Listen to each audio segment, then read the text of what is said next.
আসসালামু আলাইকুম। বলিষ্ঠ কণ্ঠস্বরের অধিকারী প্রতিবাদী ব্যক্তিত্ব কাজী নজরুল ইসলাম, যিনি বাংলাদেশের জাতীয় কবি হিসেবে স্বীকৃত। আমরা আজকে তাকে নিয়ে আলোচনা করব। তো কাজী নজরুল ইসলামকে আমরা প্রথমতই বলতেছি বিদ্রোহী কবি। কি বলতেছি? বিদ্রোহী কবি। কেন তাকে বিদ্রোহী কবি বলা হয়? কারণ তিনি অন্যায়, অবিচার ও শোষণের বিরুদ্ধে তার যে গুরুত্বপূর্ণ লেখনী এটা সবসময় চালাই গেছেন। আচ্ছা, প্রথমত কথা হচ্ছে তাকে বাংলাদেশের জাতীয় কবি বলা হইতেছে। কি বলা হইতেছে? জাতীয় কবি। এটা কত সালে তাকে স্বীকৃতি দেওয়া হয় জাতীয় কবির? 1972 সালে 24শে মে। কত সালে? 1972 সালে 24শে মে জাতীয় কবির মর্যাদা দেওয়া হয়। আর যদি বলা হয় যে বিদ্রোহী কবি, বিদ্রোহী কবি উপাধিটা কিভাবে আসছে? তো বিদ্রোহী কবি উপাধিটা আসছে ওই কাজী নজরুল ইসলামের একটা কাব্যগ্রন্থ আছে অগ্নিবীণা। অগ্নিবীণা কাব্যগ্রন্থের একটা কবিতা আছে, ওইটার নাম হচ্ছে বিদ্রোহী।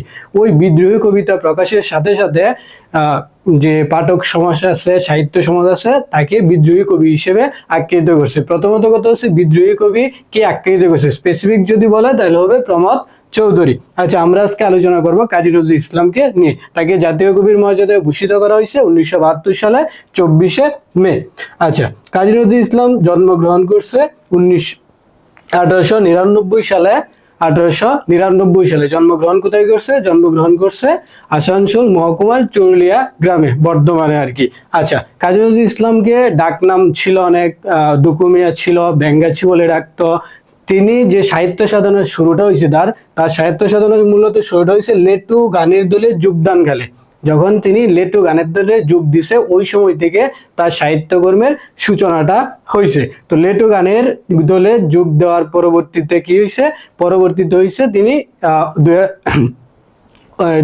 বাঙালি পল্টনে যুগ দিয়ে 49 নং যে বাঙালি পল্টন, ওই বাঙালি পল্টনের যুগ দিয়ে প্রথম বিশ্বযুদ্ধে অংশগ্রহণ করছে। ওই সময় থেকে সাহিত্য সাধনা, প্রতিরোধ বা হচ্ছে যে তার যে একটা বিপ্লবী মন মানসিকতা, ওইটার সঞ্চার করছে। আচ্ছা, এখন আমরা কাজী নজরুল ইসলামের যদি প্রথমত যে কথা হচ্ছে, কাজী নজরুল ইসলামের অনেক কাব্যগ্রন্থ আছে, উপন্যাস আছে, সবকিছু বিষয় আছে। তো এখানে সবগুলা বিষয় আলোচনা করলে অনেকটা সময় হয়ে যেতে পারে। সেক্ষেত্রে আমরা দেখবো কিছু কনফিউশন পার্ট, যেগুলো হচ্ছে তোমার প্রায় সময় ভুল লাগে। বিশেষ করে হচ্ছে কাজী নজরুল ইসলামের প্রথম গ্রন্থ কোনটা, প্রথম উপন্যাস কোনটা, বা হচ্ছে তার রচনা, প্রথম রচনা কোনটা, আবার তিনি কোন গ্রন্থগুলা কাকে উৎসর্গ করছে।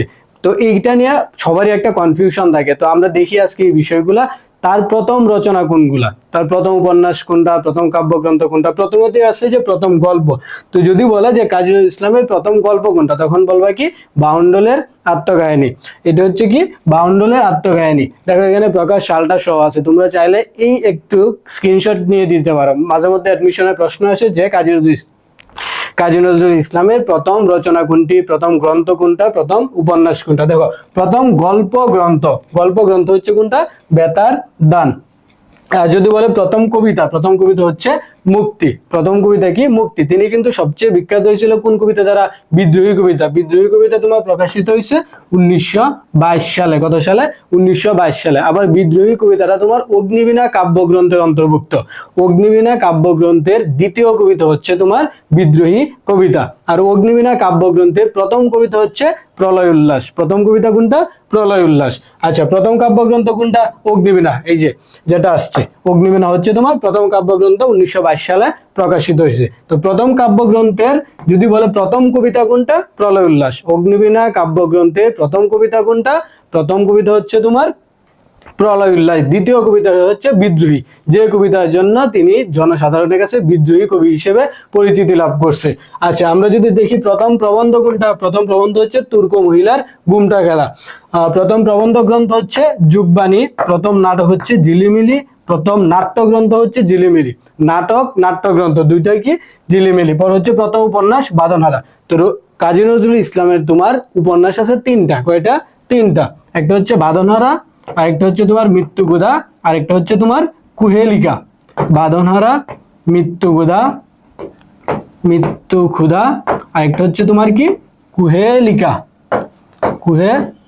এই তিনটা হচ্ছে তার উপন্যাস। এই তিনটা কি তার উপন্যাস। এখন মৃত্যুক্ষুধা হচ্ছে কাজী নজরুল ইসলামের একটা উপন্যাস। আমি যদি তোমাদের প্রশ্ন করি জীবন ক্ষুধা, এই জীবন ক্ষুধা উপন্যাসটা কার লেখা? জীবন ক্ষুধা উপন্যাসটা কার লেখা বলতে পারবা?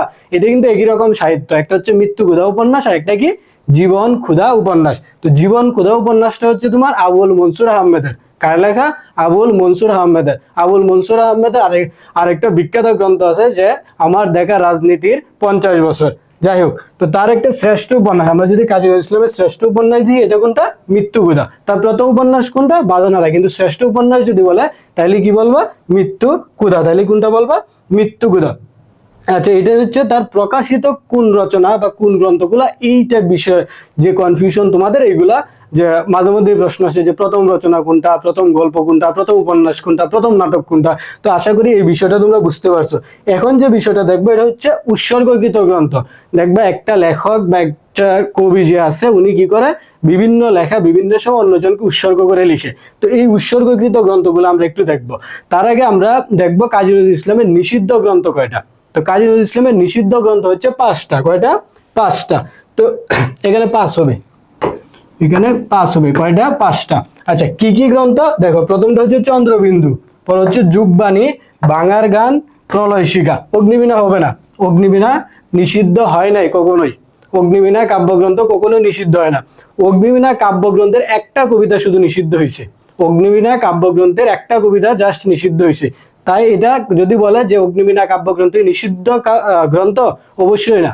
অগ্নিবীণা কাব্যগ্রন্থের জাস্ট একটা কবিতা নিষিদ্ধ হয়েছে, যার কারণে এটাকে আমরা নিষিদ্ধ গ্রন্থ বলবো না। পরে আছে কি বিষের বাসী। এই 5টা গ্রন্থ নিষিদ্ধ হয়েছিল আর কি। তো যদি প্রশ্ন আসে তাহলে কি বলবা যে কাজী নজরুল ইসলামের নিষিদ্ধ গ্রন্থ কয়টা? নিষিদ্ধ গ্রন্থ হচ্ছে 5টা। অগ্নিবীণা অপশনে থাকলে এটা হবে না, কারণ অগ্নিবীণা কাব্যগ্রন্থটা নিষিদ্ধ হয় না। অগ্নিবীণা কাব্যগ্রন্থের একটা কবিতা ছিল, ওইটা নিষিদ্ধ হয়েছে। আরেকটা বিষয় এখানে ইম্পর্টেন্ট, এটা হচ্ছে কাজী নজরুল ইসলাম 2টা কবিতা রচনার বলে সে কারাবরণ করছে আর কি। একটা হচ্ছে আনন্দময়ীর আগমনে। আনন্দময়ী আগমনের জন্য সে 6 মাস কারাবরণ করছে। আনন্দময়ীর আগমনে, আনন্দময়ীর আগমনে কবিতার জন্য কয় মাস কারাবরণ করছে? 2 মাস কারাবরণ করছে, 2 মাস। এটা একটা কবিতা, আনন্দময়ীর আগমনে কবিতার জন্য সে 6 মাস কারাবরণ করছে। তো এটা হচ্ছে তার নিষিদ্ধ গ্রন্থগুলা। তো সবসময় মনে রাখবা, নিষিদ্ধ গ্রন্থ কয়টা? 5টা। অগ্নিবীণাটা কখনো নিষিদ্ধ হয় না, জাস্ট একটা কাব্যগ্রন্থের একটা কবিতা নিষিদ্ধ হয়েছিল। এটা হচ্ছে মূল বিষয়। এখন আমরা দেখবো কাজী নজরুল ইসলাম কোন গ্রন্থগুলা কাকে উৎসর্গ করছে। প্রথমত আছে তার বাঁধনহারা উপন্যাস। তো বাঁধনহারা উপন্যাসটা কাকে উৎসর্গ করছে? বাঁধনহারা উপন্যাস উৎসর্গ করছে নলিনীকান্ত সরকারকে। আর অগ্নিবীণা বারীন্দ্র কুমার ঘোষকে। বারীন্দ্র কুমার ঘোষকে বলতেছে একজন বিপ্লবী, একজন বিপ্লবী বলতেছে। আচ্ছা, তো আবার অগ্নিবীণা কাব্যগ্রন্থের প্রথম কবিতা কোনটা? প্রথম কবিতা প্রলয় উল্লাস। দ্বিতীয় কবিতা কোনটা? বিদ্রোহী। তোমাদের বইয়ে কিন্তু একটা বিদ্রোহী কবিতা আছে। পর আছে সঞ্চিতা। দেখো, সঞ্চিতা উৎসর্গ করছে কাকে? রবীন্দ্রনাথ ঠাকুরকে। আবার রবীন্দ্রনাথ ঠাকুরের একটা গ্রন্থের নাম আছে সঞ্চয়িতা। সঞ্চয়িতা কি আছে? সঞ্চয়িতা। তো তোমরা সবসময় ভুল লাগিয়ে ফেলে যে সঞ্চিতাগার, সঞ্চয়িতাগার। তো সবসময় মনে রাখবা রবীন্দ্রনাথ ঠাকুর কিন্তু পূর্বের, অর্থাৎ আগের, বড় আর কি। তো বড় হইলে এটা সঞ্চয়িতা হবে। আর যখন বলবে সঞ্চিতাগার, তো কাজী নজরুল ইসলাম রবীন্দ্রনাথের পরে, অর্থাৎ ছোট, রবীন্দ্রনাথের ছোট, তখন মনে করবো এই যে সঞ্চিতা। সঞ্চিতা ছোট, কাজী নজরুল ইসলাম ছোট। আর সঞ্চয়িতা বড়, অর্থাৎ রবীন্দ্রনাথ কাজী নজরুল ইসলামের আগে, সেক্ষেত্রে সঞ্চয়িতাগার রবীন্দ্রনাথ ঠাকুরের। আবার রবীন্দ্রনাথ ঠাকুর কি করছে? বসন্ত নামে একটা নাটক, বসন্ত নামে একটা নাটক কাজী নজরুল ইসলামকে উৎসর্গ করছে। বসন্ত নামে যে নাটকটা, এটা কি করছে? কাজী নজরুল ইসলামকে উৎসর্গ করছে। তো কাজী নজরুল ইসলামের কিন্তু আবার 3টা পত্রিকা সম্পাদনা করছে। ধূমকেতু, ধূমকেতু, নাঙ্গল, নাঙ্গল, আরেকটা হচ্ছে তোমার দৈনিক নবযুগ। দৈনিক নবযুগ, দৈনিক নবযুগ। এই 3টা পত্রিকা সম্পাদনা করছে। এটা একটু মনে রাখবা, ধূমকেতু, নাঙ্গল, দৈনিক নবযুগ। আবার ধূমকেতু কিন্তু কাজী নজরুল ইসলামের ডাক নাম বা ছদ্মনাম বলতে পারো। ধূমকেতু কাজী নজরুল ইসলামের ছদ্মনাম। আচ্ছা, এটা গেল। তো এইখানে বিষয়টা হচ্ছে সঞ্চিতা কারে উৎসর্গ করছে? রবীন্দ্রনাথ ঠাকুরকে। আবার রবীন্দ্রনাথ ঠাকুরের একটা গ্রন্থ হচ্ছে কি? সঞ্চয়িতা। সঞ্চয়িতা, সঞ্চিতার মধ্যে আশা করি কনফিউশন ক্লিয়ার হয়েছে। পরবর্তীতে আবার রবীন্দ্রনাথ ঠাকুর কাজী নজরুল ইসলামকে কি করছে? বসন্ত নামে একটা নাট্য উৎসর্গ করছে। আচ্ছা, চিত্রনামা। দেখো, চিত্রনামা বাসন্তী দেবীকে কি করছে? উৎসর্গ করছে। পরে আছে বিশের বাসী। বিশের বাসী, বিশেষ বাসী হচ্ছে মিসেস এম রহমানকে উৎসর্গ করছে। এই হচ্ছে তোমার উৎসর্গকৃত গ্রন্থ, অর্থাৎ কাজী নজরুল ইসলাম যে গ্রন্থগুলা যাদেরকে উৎসর্গ করছে এই বিষয়গুলো। দেখো এখানে কিন্তু রবীন্দ্রনাথ ঠাকুর কি করছে, বসন্ত নাটকটা উৎসর্গ করছে কাকে, কাজী নজরুল ইসলামকে। তো কাজী নজরুল ইসলাম কিন্তু চলচ্চিত্রেও অভিনয় করছে। ধ্রুব নামে একটা চলচ্চিত্রে সে নারদের ভূমিকা অভিনয় করছে। কি ভূমিকায়? নারদের ভূমিকায়। কিসের ভূমিকায়? নারদের ভূমিকায়। নারদের ভূমিকায়। কোন চলচ্চিত্রে?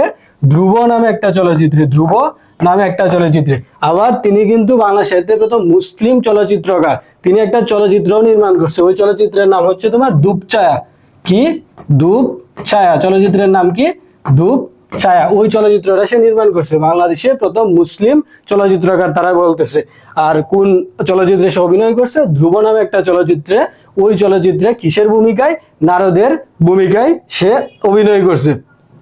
তো এটা হচ্ছে তোমার কাজী নজরুল ইসলাম।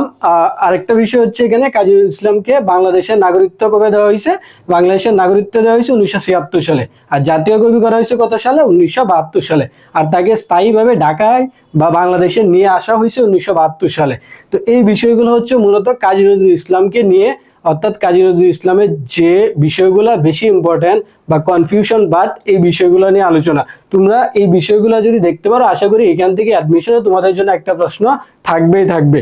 তো এই ছিল মূলত কাজী নজরুল ইসলামকে নিয়ে যে মোস্ট ইম্পর্টেন্ট প্রশ্নগুলা বা যেগুলা বারবার আসে ওই কোয়েশনগুলো। তোমরা চাইলে এই ভিডিওটা দেখার মাধ্যমে 1 থেকে 2টা নাম্বার এনশিওর করতে পারো। আচ্ছা, পরবর্তীতে যে বিষয়টা আছে, তো কাজী নজরুল ইসলাম পাশাপাশি বিদ্রোহী কবি, তার অনেক ছদ্মনাম আছে, জন্মগ্রহণটা আছে, মৃত্যুসাল আছে, এগুলা দেখলে এগুলা পাশাপাশি যে বিষয়গুলা তোমার প্রবন্ধ থাকতে পারে তোমার কাজী নজরুল ইসলাম, যেমন হচ্ছে তোমার বিদ্রোহী কবিতা আছে, তোমাদের বিদ্রোহী কবিতা রিলেটেড কোনো প্রশ্ন থাকলে ওইগুলা পড়লা। বিদ্রোহী কবিতাটা কোথা থেকে আসছে? বিদ্রোহী কবিতাটা অগ্নিবীণ আকাব্যের দ্বিতীয় কবিতা, ওইটা দেখলা। আচ্ছা, যাই হোক, পরবর্তীতে কোন বিষয়টা তোমার যদি প্রবন্ধ থাকে বা কবিতা থাকে ওইটা রিলেটেড, এইগুলা রিলেট করে পড়ার চেষ্টা করবা। ধরো কাজী নজরুল ইসলামের একটা প্রবন্ধ পড়তেছো বা একটা কবিতা পড়তেছো, তো তোমার তো কবি পরিচিত বা লেখক পরিচিত পড়া লাগতেছে। তো পড়ার সময় এই টপিকগুলা তোমার সামনে নিয়ে বসে পড়লে আশা করি তোমার কনফিউশনগুলো ক্লিয়ার হয়ে যাবে, যে কোনটা আগে রচনা করছে, কোনটা পরবর্তীতে রচনা করছে, বা আদার্স যে রচনাগুলো আছে, কোনটা নিষিদ্ধ গ্রন্থ, কোনটা কাকে উৎসর্গ করছে, এই টাইপ যে ঝামেলাগুলো আছে এগুলো তোমরা দেখতে পারো। পাশাপাশি যে বিষয়টা, তোমাদের যারা অ্যাডমিশন দিতেছ, অ্যাডমিশন পরীক্ষা মোটামুটি একদম চ্যাপ্টার ক্লোজ এই বছরের জন্য, আবার নতুন বছরে আবার শুরু হবে। সেক্ষেত্রে অনেকে ভাবতেছো সেকেন্ড টাইম দিবা, আবার অনেকে ভাবতেছো যে গুচ্ছ এক্সাম দিবা। সেক্ষেত্রে সেকেন্ড টাইম যারা দিবা বা প্রিপারেশন নিতেছো, নিজেদেরকে মেন্টালি প্রিপেয়ার করতেছো, তারা চাইলে আমাদের যে premium foundation batch, second time advance foundation batch lunch হয়েছে, ওইটা চাইলে তুমি দেখতে পারো, অলরেডি হয়ে গেছে আর কি। ওইখানে একটা স্পেশালিটি হচ্ছে তোমাকে বা যে অ্যাডমিশনের বে, অর্থাৎ বাংলা, ইংলিশ, জিকে, ওইটার ফুল প্যাকেজ তোমাকে দিয়ে দেওয়া হবে ভর্তি হওয়ার সাথে সাথে। আচ্ছা, এখানে এর পাশাপাশি যারা গুচ্ছ এক্সাম দিবা, গুচ্ছের ক্ষেত্রেও আমাদের রিভিশন ব্যাচ প্লাস হচ্ছে এক্সাম ব্যাচ চলতেছে। তুমি চাইলে কিন্তু গুচ্ছের জন্য অনেকটা সময় আছে, তুমি চাইলে এখানে ভর্তি হয়ে নিজেকে আরো জ্বালাই করে নিতে পারো। যেহেতু তোমার যদি অন্য কোথাও চান্স না হয়ে থাকে, লাস্ট অপশন যদি তোমার গুচ্ছ থাকে, বা তুমি যদি সেকেন্ড টাইম হয়ে থাকো লাস্ট অপশন গুচ্ছ থাকে, তো তুমি চাইলে এই কমপ্লিট প্যাকেজটা দেখতে পারো। পাশাপাশি যদি মনে করো না আমি জাস্ট এক্সাম দিব, এক্সাম দিয়ে যাচাই করবো, সেক্ষেত্রে আমাদের এক্সাম ব্যাচও আছে, ওই এক্সাম ব্যাচটাও তুমি দেখে নিতে পারো। সবগুলো এক্সাম, অর্থাৎ 2300 মার্কের একটা এক্সাম হবে, ওই এক্সামের ইন টোটাল যেগুলা তোমার দরকার সবগুলা এখানে পেয়ে যাইতেছো। কিছু এক্সাম হয়ে গেছে, ওইগুলো তোমাদের লিঙ্ক দেওয়া হবে, সেভ করা আছে, তোমরা চাইলে ওইগুলো এক্সাম দিতে পারবে, বেশি বেশি এক্সাম দিবে আর কি পরীক্ষার আগে। তো এই ছিল মূলত যে কাজী নজরুল ইসলামের যে মোটামুটি কিছু ধারণা, অর্থাৎ যে প্রশ্নগুলা সবসময় আসে। কাজী নজরুল ইসলাম নিয়ে আলোচনা করলে প্রায় অনেক সময় লেগে যাবে, বিশেষ করে যেগুলো ইম্পর্টেন্ট এই বিষয়গুলো তোমাদেরকে দেখাই দিলাম। তো আশা করি বিষয়টা বুঝতে পারছো। আর যদি অ্যাডমিশন রিলেটেড কোনো তোমাদের কোয়েশ্চেন থাকে, আমাদের উইলান অ্যাডমিশন কেয়ারের পেজ আছে, টেলিগ্রাম নাম্বার আছে, ওই নাম্বারে কল দিয়ে তোমরা বিস্তারিত জেনে নিতে পারো।